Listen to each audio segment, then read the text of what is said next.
Mabuhay! My name is Ian Mendar, Atisa Manalo's runway coach. I've been part of Atisa's pageant journey since she started in 2018 with her first ever national pageant. And now we're preparing for Miss Universe. Well, since we started in 2018 and we did a little bit sweet, and then in 2024 we did a little bit spicy. So I think to describe it this time around, it's sweet and spicy. Number one is pacing, and napansin din to ni Sir Jonas Gafford. Nagmamadali lagi si Atisa. We really noticed na ang bilis niya maglakad. So there's a lot of adjustments with her pacing, control of her strides, and balance, syempre. All special segments of Miss Universe includes pasarela.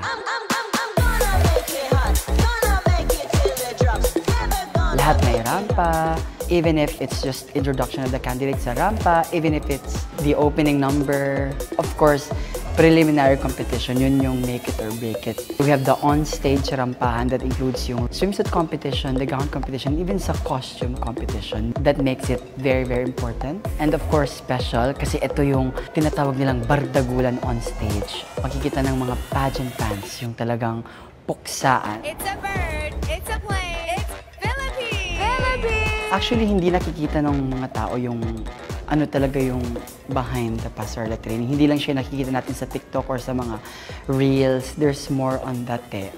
Siyempre, it starts with basic. And minsan sa basic pa lang nape-pressure na yung mga girls. Most especially pag may kailangang pagtuunan ng pansin, like let's say balance or strides. In the internet, we can easily search for different kinds of walk. And nagkakaroon ng pressure if this is really how it should be done. Sometimes, beauty queens are forgetting putting themselves, their own personality sa pasarela para makuha nung isang beauty queen yung walk na special for her. Iba kasi yung ilagay mo yung personal touch mo eh, yung totoong ikaw dun sa eksena mo sa stage. Well, I'm really grateful with the Miss Universe Philippines organization headed by Sir Jonas Gafford. Ang saya lang. It was really a fun training and preparation. And what I really appreciate, na-mention ko to sa send-off ni Atisa, the pointers that Sir Jonas Gafford has given to us for training. Ang dami kong naintindihan pa.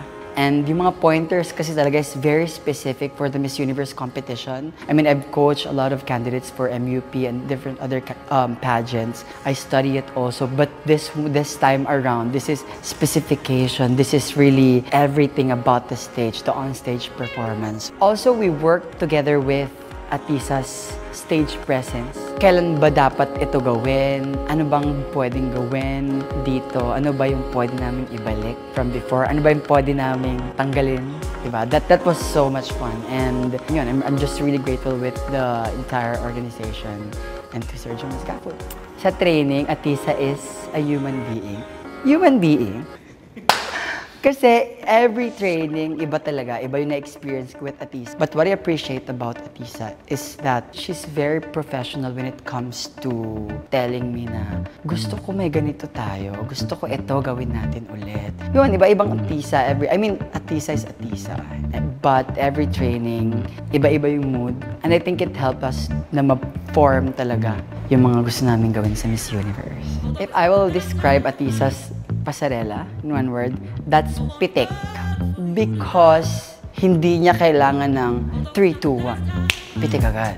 Right? Hindi niya kailangan ng too much choreography because Atisa herself is a performer. Rhea Atisa Manalo, Quezon Province. Cliche as it sound, I think she's born to be ready. She's been doing pageantry since 10 years old. I know that yung mga pinagdaanan niya sa pageant scene is her preparation. This is not just when she was crowned a couple of months ago eh. This is Miss Universe. And her pageant journey since 10 years old that molded her to be ready for the universe. Hi, Atisa. Taray, walang iyak. This is your ultimate dream and I think yung message ko lang is to enjoy. I remember we were talking about a lot of things for the preparation and then one time, biglang, Uy, mag-enjoy ka dun Yeah, mag-enjoy ka lang. Make friends. This is a once-in-a-lifetime opportunity. And the entire Philippines is here to support Atisa. Ako, I'm a believer kasi talaga na winning the crown, it takes destiny. It takes destiny to win Miss Universe. So why not enjoy? Be destined to be crowned. And I thank you.